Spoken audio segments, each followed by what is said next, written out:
Bismillahirrahmanirrahim. Assalamualaikum warahmatullahi wabarakatuh. Kami dari kelas PPLR.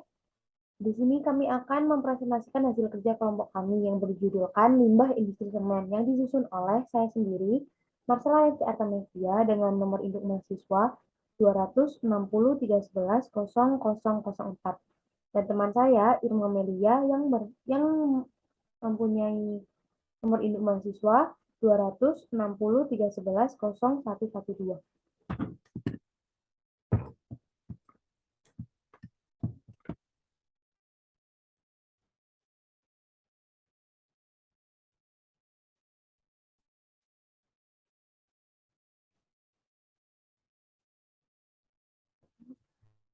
Itu kok kondisi. Konteks pembahasan yang akan kita bahas adalah yang pertama pengertian limbah, yang kedua macam-macam limbah, yang ketiga karakteristik semen dan limbah semen, dan yang keempat cara penanganan dan pemusnahan limbah semen, yang kelima pengelolaan limbah B3, dan yang terakhir adalah dampak limbah industri semen. Yang pertama pengertian limbah. Limbah industri adalah semua jenis bahan sisa atau bahan buangan yang berasal dari hasil samping suatu proses perindustrian.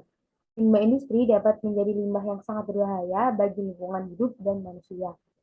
PT Semen Indonesia, Persero Tbk, adalah produsen semen terbesar di Indonesia. Limbah terbesar industri semen adalah limbah gas dan limbah partikel, yang mana limbah gas akan mengganggu kandungan alami udara dan akan menurunkan kualitas udara. Sedangkan partikel merupakan butiran halus yang masih sedikit terlihat langsung oleh mata seperti uap air, asap, kabut, dan debu. Limbah dari industri semen ini telah diatur dalam Peraturan Menteri Lingkungan Hidup dan Kehutanan Republik Indonesia Nomor 19 tentang baku mutu emisi bagi usaha dan atau kegiatan industri semen. Bahan baku dari semen antara lain yaitu yang pertama batu kapur.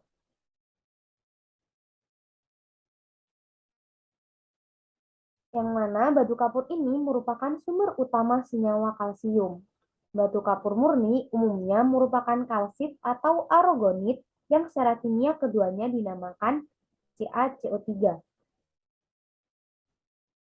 Batu kapur murni biasanya berupa kalspar atau kalsit dan argonit. Senyawa karbonat dan magnesium dalam batu kapur umumnya berupa dolomit. Dalam proses pembuatan semen, CaCO3 akan berubah menjadi oksida kalsium, CaO, dan dolomit berubah bentuk menjadi kristal oksida magnesium, MgO, bebas atau perikles. Dan yang kedua adalah tanah liat. Tanah liat merupakan bahan baku semen yang punya sumber utama senyawa silikat dan aluminat yang sedikit senyawa besi. Dan yang ketiga, bahan baku penunjang. Bahan baku penunjang ini adalah bahan mentah yang dipakai hanya apabila terjadi kekurangan salah satu komponen pada pencampuran bahan mentah. Pada umumnya, bahan baku korelatif yang digunakan mengandung oksida silika, oksida alumina, dan oksida besi yang diperoleh dari pasir silika dan pasir besi.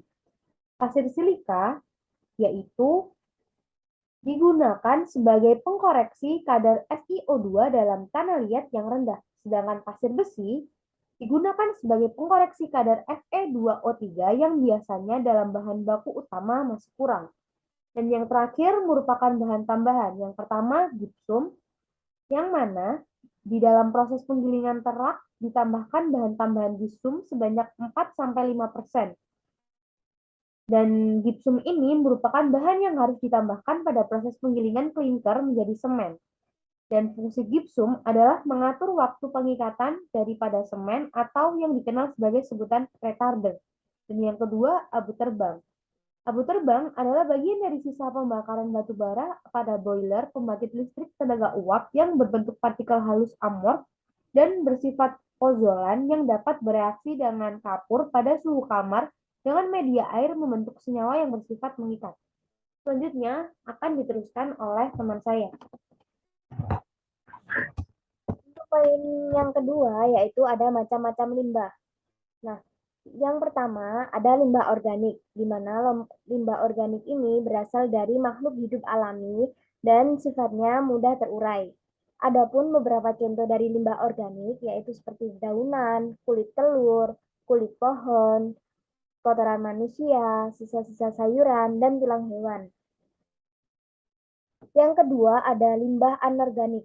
Limbah anorganik ini semacam sampah atau sisa bahan yang tidak mudah membusuk, yang lazimnya bukan bermula dari hewan maupun tumbuhan.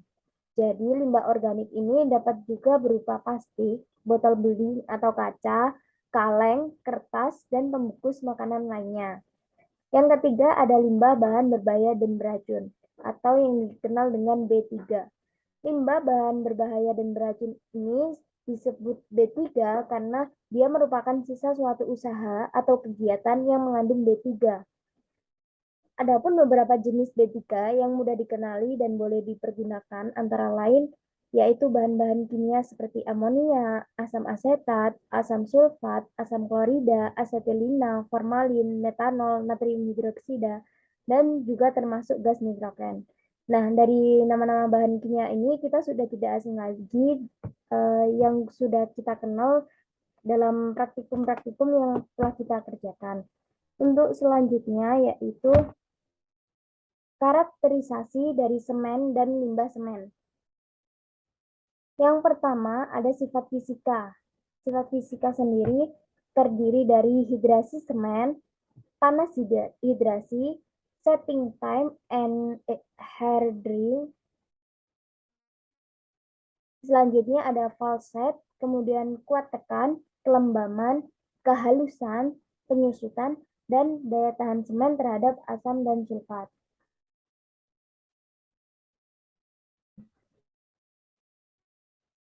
Selanjutnya ada karakteristik semen berdasarkan sifat kimianya yang terdiri dari bilang pijar atau LOI, kemudian ada silika rasio SR, kemudian ada alumina rasio atau AR. Nah, selanjutnya ada karakteristik limbah semen yang mana limbah yang dihasilkan dari industri semen ini rata-rata tergolong dari limbah B3 dengan karakteristik yang pertama yaitu mudah meledak. Nah, dikatakan mudah meledak ini karena limbah yang eksplosif atau limbah yang saat suhu dan tekanannya standar itu dapat meledak. Kondisi tersebut dapat terjadi sebab limbah ini bisa menghasilkan gas dengan suhu dan tekanan tinggi melalui reaksi fisika ataupun kimia sederhana. Jadi limbah ini sangat berbahaya saat penanganan, pengangkutan, maupun pembuangan karena bisa menyebabkan ledakan besar yang tak terduga. Nah, adapun beberapa contoh limbah B3 yang mudah meledak yaitu asam prikat. Yang kedua yaitu teroksidasi, di mana karakteristik ini merupakan sampah anorganik berbahaya yang bisa melepaskan panas karena teroksidasi. Limbah ini dapat menghasilkan api ketika dia itu bereaksi dengan bahan lain. Jika pengolahannya tidak ditangani dengan benar atau serius, maka dapat menyebabkan kebakaran besar di lingkungan. Contohnya yaitu kaporit. Nah, yang ketiga yaitu mudah menyala. Jadi limbah B3 ini salah satu sifatnya yaitu flammable atau mudah menyala. Yang termasuk dalam limbah B3 mudah menyala salah satunya yaitu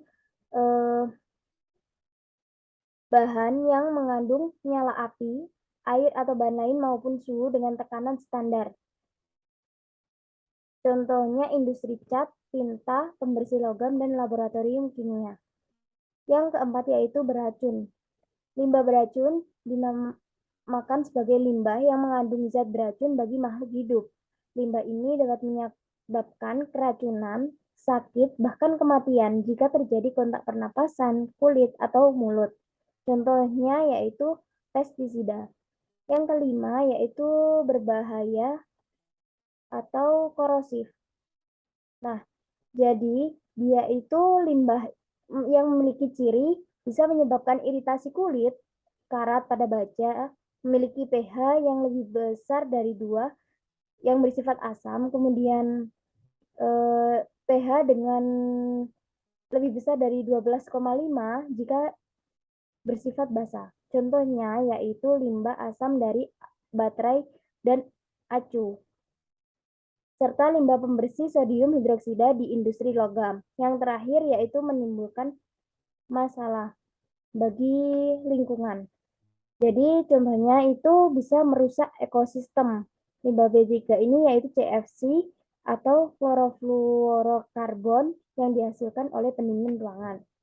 Nah, untuk poin selanjutnya akan dilanjutkan oleh Marcella. Yang keempat adalah cara penanganan dan pemusnahan limbah semen. Cara penanganan. Sistem pengelolaan limbah Persero berdasarkan SOP Pengendalian Operasional K3 dan Lingkungan Hidup tahun 2018.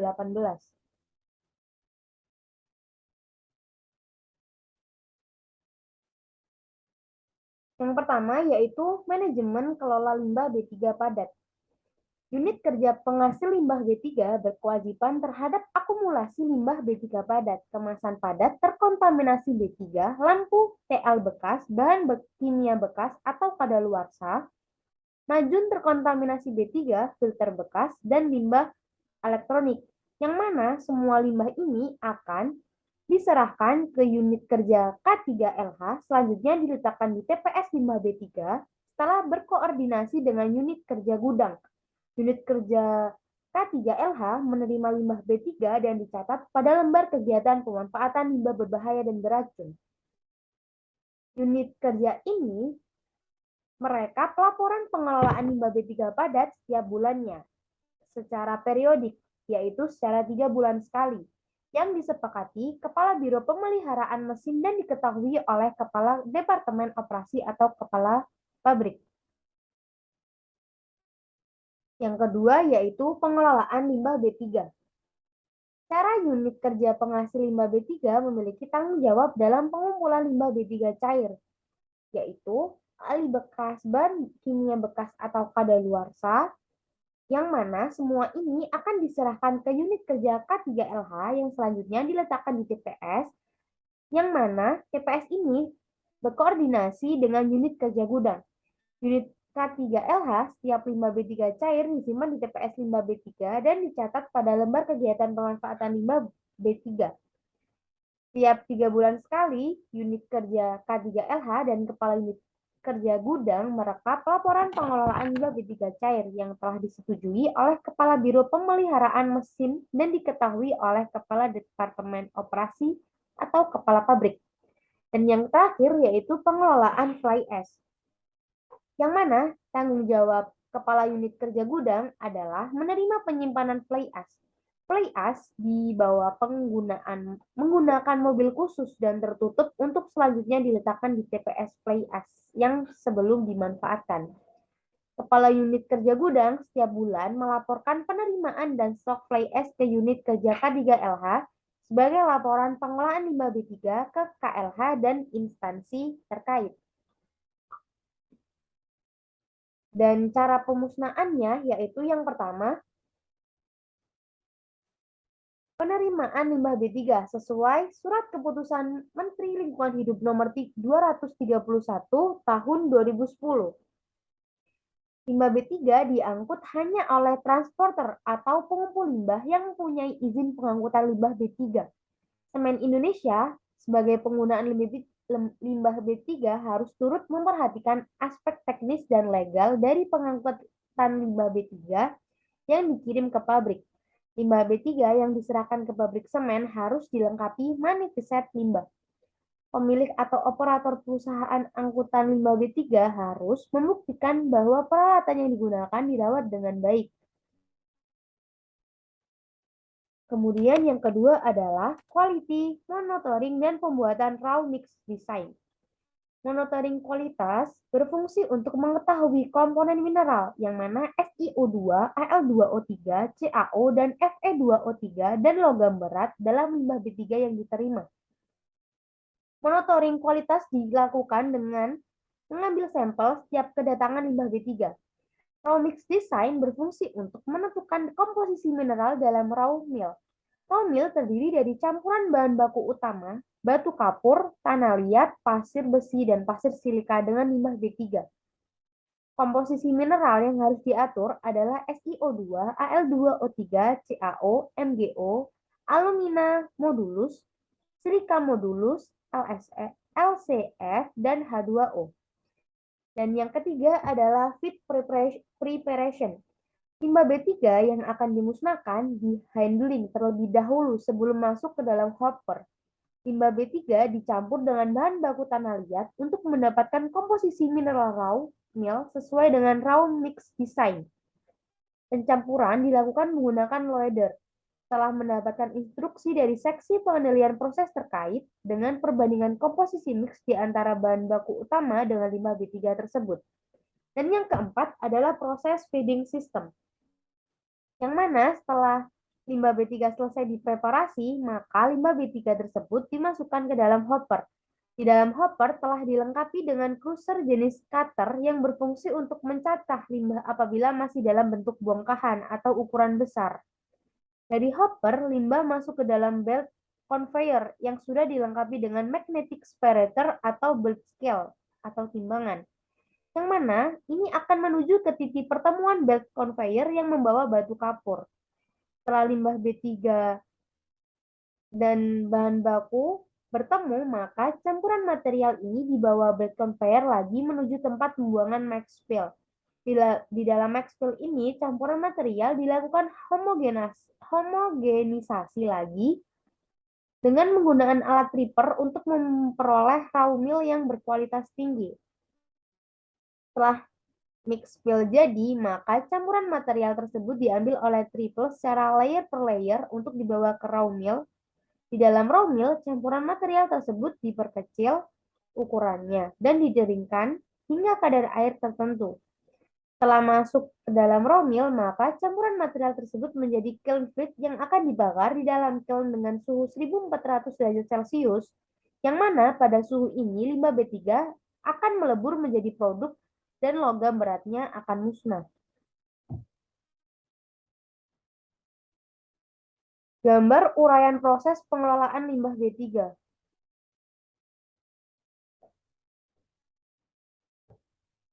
Bisa dilihat dalam layar.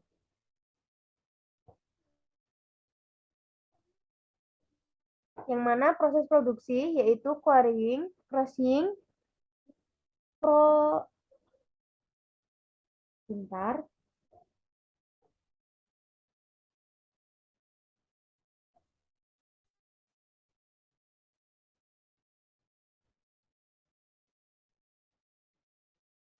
Yang pertama adalah quarrying, dilanjutkan dengan crushing, tomaterizing dan storing, drying dan grinding, homogenizing dan storing, preheating, clinkering, cooling, stirring, grinding, stirring, packing, dan yang terakhir adalah loading.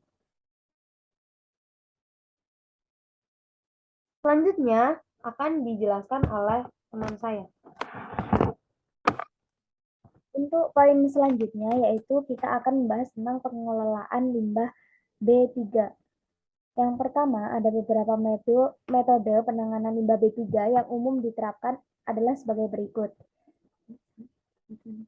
Metode pengolahan secara kimia dilakukan yaitu karena pengolahan air buangan secara kimia biasanya ini untuk menghilangkan partikel-partikel yang tidak mudah mengendap seperti koloid, logam-logam berat, senyawa fosfor, dan zat organik beracun dengan membunuhkan bahan kimia tertentu yang diperlukan tergantung jenis dan kedalaman limbahnya.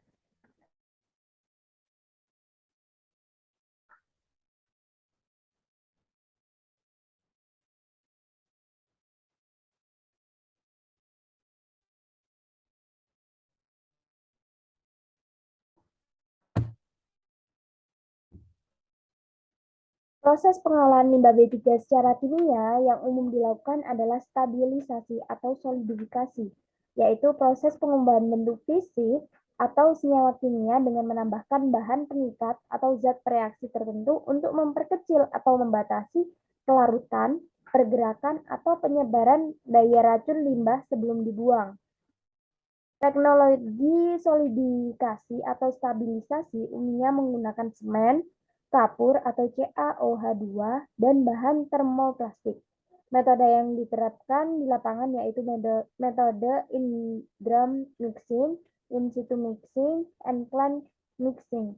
Peraturan mengenai solidifikasi atau stabilisasi diatur oleh Bapedal berdasarkan KEP nomor 3 garing Bapedal garing 09 garing 1995. Nah, selanjutnya yaitu ada previtasi adalah pengurangan bahan-bahan terlarut dengan cara menambahkan senyawa kimia tertentu yang larut dan dapat menyebabkan terbentuknya padatan. Dalam pengolahan air limbah, presipitasi digunakan untuk menghilangkan logam berat, sulfat, fluorid, dan fosfat. Senyawa kimia yang bisa digunakan yaitu lime dikombinasikan dengan kalsium klorida, magnesium klorida, aluminium klorida, dan garam-garam besi. Selanjutnya yaitu koagulasi dan flokulasi, digunakan untuk memisahkan padatan tersuspensi dari cairan jika kecepatan pengendapan secara alami padatan tersebut lambat atau tidak efisien. Selanjutnya yang kedua yaitu metode pengolahan secara fisik, di mana sebelum dilakukan pengolahan lanjut terhadap air buangan, dilakukan penyisian terhadap bahan-bahan tersuspensi berukuran besar dan yang mudah mengendap atau bahan-bahan yang terapung. Pada langkah pertama yaitu dilakukan penyaringan atau screening, merupakan cara yang lebih efisien dan murah untuk menyisihkan bahan tersuspensi yang berukuran besar. Kemudian, proses flotasi yang banyak digunakan untuk menyisihkan bahan-bahan yang mengapung seperti minyak dan lemak agar tidak mengganggu proses pengolahan berikutnya, di mana flotasi ini juga dapat digunakan sebagai cara penyisian bahan-bahan tersuspensi atau pemekatan lumpur endapan dengan memberikan aliran udara ke atas. Selanjutnya yaitu proses filtrasi. Di dalam pengolahan air buangan biasanya dilakukan untuk mendahului proses absorpsi atau proses reverse osmosisnya. Akan dilakukan untuk menyisihkan sebanyak mungkin partikel tersuspensi dari dalam air agar tidak mengganggu proses absorpsi atau penyumbatan membran yang diperlukan dalam proses osmosa. Tahap selanjutnya yaitu proses adsorpsi. Biasanya dengan karbon aktif dilakukan untuk menyisihkan senyawa aromatik, misalnya fenol, dan senyawa organik terlarut lainnya. Kemudian, tahap selanjutnya yaitu teknologi membran atau reverse osmosis. Diaplikasikan untuk unit-unit pengolahan kecil, terutama jika pengolahannya ditunjukkan untuk menggunakan kembali air yang diolah. Selanjutnya yaitu tahap evaporasi. Pada umumnya dilakukan untuk menguapkan pelarut yang tercampur dan limbah, sehingga pelarut terpisah dan dapat diisolasi kembali. Tahap selanjutnya yaitu metode insinerasi atau pembakaran. Dapat diterapkan untuk memperkecil volume dari limbah B3. Namun, saat melakukan pembakaran, perlu dilakukan pengendalian agar gas beracun hasil pembakaran ini tidak mencemari udara. Metode yang ketiga yaitu metode pengolahan secara biologi, di mana proses pengolahan limbah B3 secara biologi yang berkembang dewasa ini sangat dikenal dengan istilah bioremediasi dan fitoremediasi. Bioremediasi sendiri yaitu penggunaan bakteri dan mikroorganisme lain untuk mendegradasi atau mengurai limbah B3. Sedangkan fitoremediasi adalah penggunaan tumbuhan untuk mengabsorpsi dan mengakumulasi bahan-bahan beracun dari tanah. Proses ini memiliki kelemahan di mana proses bioremediasi dan fitoremediasi merupakan proses alami sehingga membutuhkan banyak waktu yang relatif lama untuk membersihkan limbah B3, terutama dalam skala besar. Selain itu, karena menggunakan makhluk hidup, proses ini dikhawatirkan dapat membawa senyawa-senyawa beracun ke dalam rantai makanan di dalam ekosistem. Selanjutnya ada beberapa metode pembuangan limbah B3. Yang pertama yaitu sumur dalam atau sumur injeksi yang disebut dengan deep well injection. Salah satu cara membuang limbah B3 agar tidak membahayakan manusia adalah dengan memompakan limbah tersebut melalui pipa ke lapisan batuan yang di dalam, di bawah lapisan air tanah dangkal maupun air tanah dalam. Secara teori, limbah B3 ini akan terperangkap di lapisan itu sehingga tidak akan mencemari tanah maupun air. Di mana dalam sumur injection ini terdapat kolam penyimpanan atau surface impoundment, kemudian ada landfill untuk limbah B3 atau secure landfill.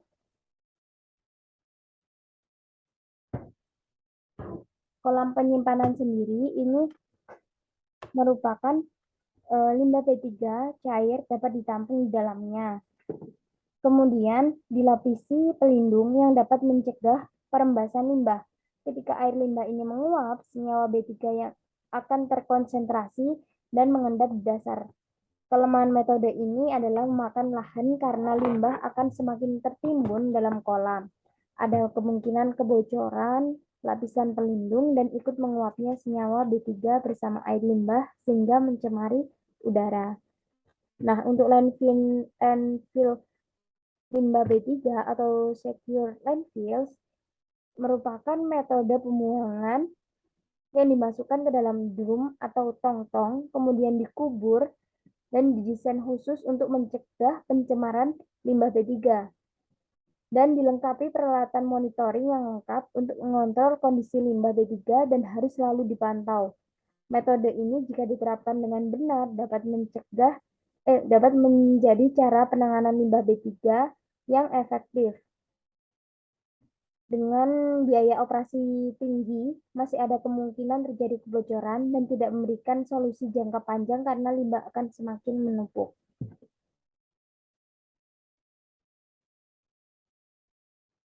Poin selanjutnya akan dibahas oleh Marcella. Selanjutnya adalah dampak limbah industri semen.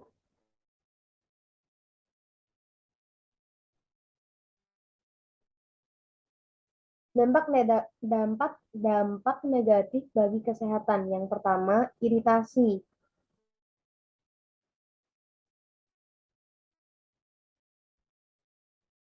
Iritasi pada kulit.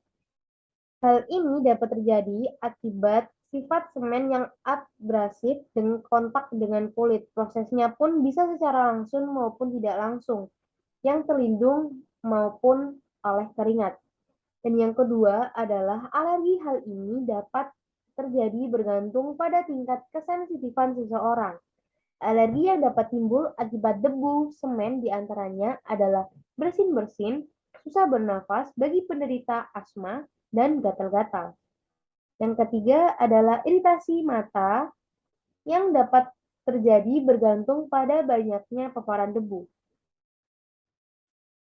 Hal ini dapat terjadi akibat banyaknya paparan debu. Iritasi yang timbul mulai gangguan mata merah sampai cedera mata serius. Dan yang keempat adalah gangguan pernafasan. Hal-hal yang bisa menjadi faktor penyebab diantaranya saat mengosongkan kantong semen sehingga debu semen terhirup. Saat mengaduk, menghaluskan, atau memotong material, campuran semen juga dapat melepaskan sejumlah debu semen. Untuk jangka pendek dalam menimbulkan iritasi pada saluran pernafasan, sedangkan untuk jangka panjang dapat menyebabkan gangguan pernafasan. Selanjutnya adalah dampak negatif bagi lingkungan. Salah satu dampak negatif dari industri semen adalah pencemaran udara oleh debu. Debu yang dihasilkan oleh kegiatan industri semen terdiri dari debu yang dihasilkan pada waktu pengadaan bahan baku, debu selama proses pembakaran, dan debu yang dihasilkan selama pengangkutan bahan baku ke pabrik, serta bahan jadi keluar pabrik, termasuk pengantongannya. Selain itu, pabrik semen juga meningkatkan suhu udara dan suara yang ditimbulkan mesin-mesin dalam pabrik, juga menimbulkan kebisingan. Debu semen memiliki banyak dampak negatif bagi kesehatan maupun lingkungan hidup. Selain debu, berikut contoh dampak negatif dari pabrik semen bagi lingkungan, yaitu lahan penurunan kualitas dari segi kesuburan tanah akibat penambangan tanah liat. Perubahan ini dari segi waktu akan meluas ke arah menurunnya kapasitas penampungan air yang pada akhirnya akan berpengaruh juga terhadap kuantitas air sungai. Sedangkan dari segi ruang akan mempengaruhi keseimbangan atau keselarasan lingkungan setempat.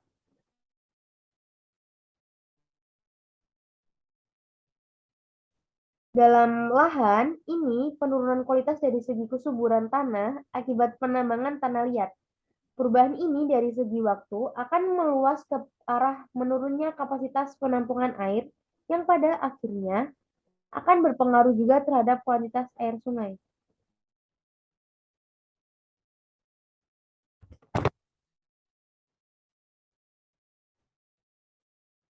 Sekian dari saya. Mohon maaf bila kita ada salah-salah kata. Wabillahi taufiq wal hidayah. Wassalamualaikum warahmatullahi wabarakatuh.